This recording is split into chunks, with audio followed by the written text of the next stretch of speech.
Hello, my friends. I am here on your feed for an episode that is not part of the Life Shift podcast, really. But the other day I was playing around with AI. And if you follow the show, then you probably know that I play around with AI for some AI developed poems on social media. And some of the clips are made using some AI technology where it finds the clips for me just to kind of save me some time. With my new job, I'm so busy and I'm just trying to find a way that I can pour all the passion that I have for this show into the show to create more assets and things for these lovely guests that are sharing their stories so that more people will hear their stories and maybe feel less alone in their journey. But anyway, the other night I was playing around with a new AI tool. I don't know how new it is, but it is Google Notebook LM. And with it, you can upload different things. So I decided to upload my website to it, or at least just give them the link, upload the trailer on YouTube for the Life Shift podcast, give them the link to Apple Podcasts for all the lovely reviews that some of you have given me. If you haven't given me a review, I would love a review on Apple Podcasts. 5 stars, please. And so I uploaded those things, and then I uploaded the episode that I recorded about my story way back when, episode 11, with my friend Kristen, who was episode number 1. And so I uploaded all of that. And then with Notebook LM, you can do all sorts of things. You can ask questions, you can get a synopsis, you can do all this stuff, but you can also have it create a co-hosted audio, quote unquote, deep dive into the content that you're providing. So I did that, and it kind of freaked me out. And I'm going to share the 11-minute or so clip with you of these two AI hosts talking about the Life Shift podcast and talking about my personal journey through losing my mom and then losing my grandmother and how the Life Shift podcast came to be. So with that being said, you're going to hear a totally AI developed conversation between two AI hosts. And I think actually there's some really crazy and interesting value from it. And I liked hearing it because it was interesting hearing how technology kind of assessed some of the conversation that I had about my story and what other people have said about it through the reviews. So without further ado, here is a quote unquote deep dive from the AI hosts from Google Notebook LM talking about the Life Shift podcast and my personal journey. I hope you enjoy it and aren't too freaked out. I'm Matt Gilhooly, and this is The Life Shift, candid conversations about the pivotal moments that have changed lives forever.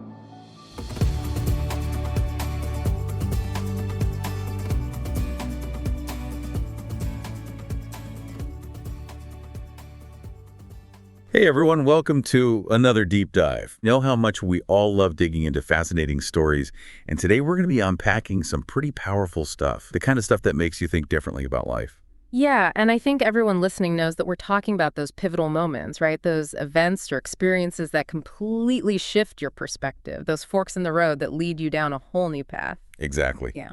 And today we're going to be diving into the story of Matt Gilhooly, host of the Life Shift podcast. Ah, yes, I've heard of that one. It's all about those life-altering moments told through interviews with folks from all over, right? Right. Over 200 episodes and a 5-star rating on Apple Podcasts. So clearly Matt's tapped into something that resonates with people. And what's really cool is that he doesn't just interview others, he shares his own story too. And it's a pretty intense one, starting with the loss of his mother when he was just 8 years old. Yeah, his mom's death is a huge part of his story. But he also experienced another significant loss later in life, his grandmother. We'll get to that later, but for now, let's rewind a bit to Matt's childhood. His parents were divorced, and he was splitting his time between Massachusetts and Georgia. So already a bit of a back and forth life, right? Lots of change, even before we get to the big stuff. Yeah, and then his mom decides to embark on a cross-country motorcycle trip, which he vividly remembers resisting at the time. You know how kids get that feeling of not wanting a parent to leave? Oh, totally. I get that. It's like an instinctual thing. Exactly. And looking back, that resistance feels even more significant knowing what happened next. It's almost like a premonition, right? Even at 8 years old, there's this sense of knowing, of not wanting to let go. And then for that fear to be realized in such a sudden, tragic way, it's heartbreaking to think about. It really is. His dad had to break the news to him that his mom had been in a fatal accident. I can't imagine the weight of that moment for an 8-year-old. Absolutely. And I think that was just the start of a whole domino effect of changes for Matt. His entire world got flipped upside down. He had to move to Georgia, start a new school midterm. Being the new kid is tough enough, but with a Boston accent on top of it. And all while dealing with this huge loss alongside his grieving father. It wasn't just one pivotal moment. It was like a series of them, each one compounding the last. Wow, that's a lot for anyone to handle, let alone a child. Yeah. And I think it speaks to the fact that pivotal moments aren't always isolated incidents. They can create these ripple effects that change the course of your life in ways you never anticipated. Absolutely. And it's fascinating how Matt responded to all this upheaval. He went from being this carefree kid who wasn't all that interested in school to becoming super driven, high-achieving, a real stickler for the rules. It's like he flipped a switch almost, like something inside him said, okay, I need to take control here. I wonder if it was a way of coping, right? Trying to regain some sense of order in a world that had suddenly become so chaotic and unpredictable. It definitely makes you think about how we develop coping mechanisms, especially at a young age. Trying to understand why we do the things we do even years later. Right. Like, was this drive for perfection a way for Matt to protect himself emotionally? To maybe even subconsciously try to prevent any further abandonment? It really makes you think. It does. And it leads us to another really important person in Matt's life, his grandmother. She really stepped up after his mom died, became this pillar of support and love for him. Yeah, their bond was so strong. And I love this story about his grandmother's obsession with Josh Groban. It might seem like a small detail, but it really illustrates the kind of warm, playful relationship they had. It does. Those little things, the poster in the bathroom, the DVR recordings, they all add up to this image of a really loving and fun relationship. Exactly. And I think it's important to remember that Matt's life wasn't all doom and gloom after his mom died. Yes, he experienced a tremendous loss. But he also had these positive connections and experiences that helped him navigate those tough times. And it's a good reminder for all of us that even in the midst of hardship, there can be joy. There can be those bright spots that remind us of the good in the world. Couldn't have said it better myself. And speaking of those bright spots, there's this amazing story about Matt and his grandmother going to a Josh Groban concert. Oh, yeah. Tell me about this one. I've heard it's a good one. So picture this. Matt's at this concert with his grandma, and he's wearing a custom-made shirt that says, "My grandmother loves Josh Groban more than she loves me." Oh my gosh, that is hilarious. I love that. They sound like they had so much fun together. It really did. Yeah. It's just a small snapshot of their relationship, but it speaks volumes about their playful dynamic. It really does. But as we know, life is full of twists and turns. And unfortunately for Matt, a new challenge was on the horizon. His grandmother's health started to decline, and he was faced with the difficult realization that their time together was limited. Oh man, that must have been so hard for him, especially after already losing his mom. It was. It was another huge turning point in his life, and one that would ultimately lead him down a path of profound self-discovery. This transition in Matt's story is particularly poignant, given their close bond. Facing the potential loss of another central figure in his life must have been incredibly difficult. It's like reliving that fear all over again, but this time with a deeper understanding of what loss really means. Exactly. And this highlights this really profound moment where Matt and his grandmother had a final conversation, expressing their love and gratitude for one another. That idea of a final conversation is so powerful. It speaks to the importance of open communication, of expressing those deep feelings while we still have the chance. Absolutely. It's like a gift both to yourself and to the person you're sharing with. And, Matt actually believes that having this conversation allowed his grandmother to let go peacefully. Wow, that sends chills down my spine.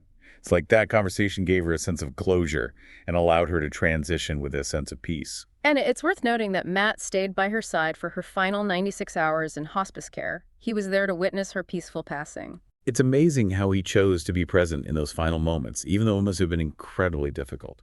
It speaks to the depth of their bond and the transformative power of those final moments. We often talk about pivotal moments as these big life-altering events. But sometimes the most profound moments are the quiet, intimate ones. the ones that happen behind closed doors. That's such a good point. It's not always about the grand gestures, but about those raw human connections that shape our lives. Exactly.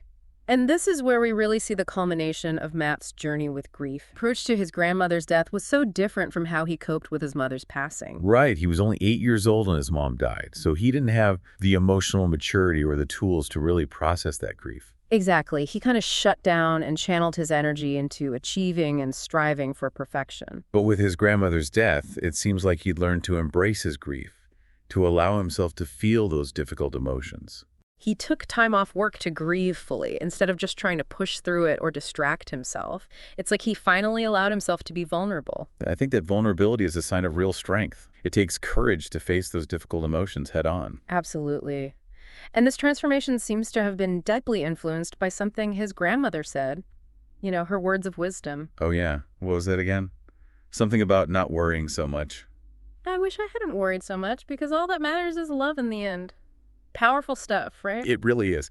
And you can tell those words became a guiding principle for Matt. He started making different choices that prioritized his well-being and authenticity over external expectations. He left a toxic work environment, moved to Colorado for a fresh start, started taking risks without the fear of failure holding him back. It's like he finally gave himself permission to live a life that was true to himself. It's inspiring to see how those pivotal moments, those losses, ultimately led him to a place of greater self-awareness and fulfillment. It's like the saying, sometimes you have to lose yourself to find yourself. And that brings us to the Life Shift podcast itself. It's almost like an embodiment of his grandmother's wisdom, encouraging others to let go of worry, embrace their experiences, and connect through shared stories. It's a beautiful tribute to her and to the power of storytelling. You know, this idea that by sharing our experiences, we can help others feel less alone. Right. Because at the end of the day, we're all in this together, navigating life's ups and downs, the good, the bad, and the everything in between. And I think that's what makes Matt's podcast so relatable. The stories are diverse, but the underlying themes resonate with everyone. It's like he's created this space where vulnerability is not just accepted, it's celebrated. It's a reminder that we don't have to go through these things alone. And that's a powerful message in a world that often tells us to hide our struggles and put on a brave face. Absolutely. It's a reminder that it's okay to not be okay, and that by sharing our stories, we can connect with others, find support, and ultimately heal. So I guess the question is, does Matt's podcast only focus on those difficult, life-altering moments? Or does he explore a wider range of experiences? Well, that's a great question, and one that we'll dive into in our next segment. You know, it's not just about the heavy stuff like loss and grief. He has guests on who talk about all sorts of things, like career changes, starting families, overcoming challenges, even just those little aha moments that shift your perspective. You know what I mean? Yeah, totally. Like those moments where something clicks and you see the world a little differently. Exactly. It's all about how these transitions, big or small, shape us. Who we become, how we see the world. It's really fascinating stuff. So it's about finding the meaning, the growth, even the beauty in those moments, no matter how challenging they might be. Exactly. It's not about sugarcoating things or pretending that life is always sunshine and rainbows. It's about acknowledging the full spectrum of human experience and finding the lessons and the growth opportunities within those experiences. And I think that's what makes Matt's podcast so relatable, right? The stories themselves might be different, but the underlying themes resonate with everyone. Totally. And I think a lot of the positive reviews talk about how the podcast helps people feel less alone in their own struggles. It's like they're part of a larger conversation about what it means to be human. Yeah, like they're not the only ones going through these things, which is so important because we live in a world that often tells us to hide our struggles and put on a brave face. Totally. And it can be so isolating to feel like you're the only one who's struggling. Right. And I think Matt's podcast is kind of like an antidote to that. Like he's created this space where vulnerability is not just accepted, it's celebrated. It's like he's saying, hey, it's okay to not be okay. And in fact, sharing your story might actually help someone else who's going through something similar. And that's such a powerful message because when we share our stories, we connect with others, we build empathy, and we realize that we're all in this together. It's like that old saying, a burden shared is a burden halved.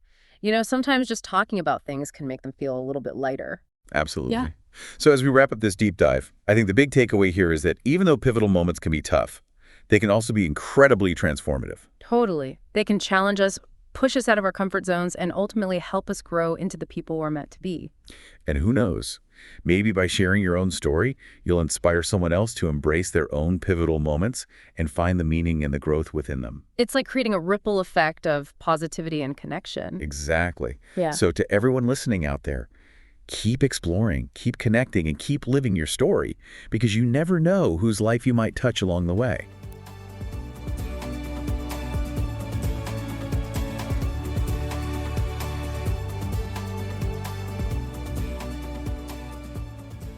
For more information, please visit www.thelifeshiftpodcast.com.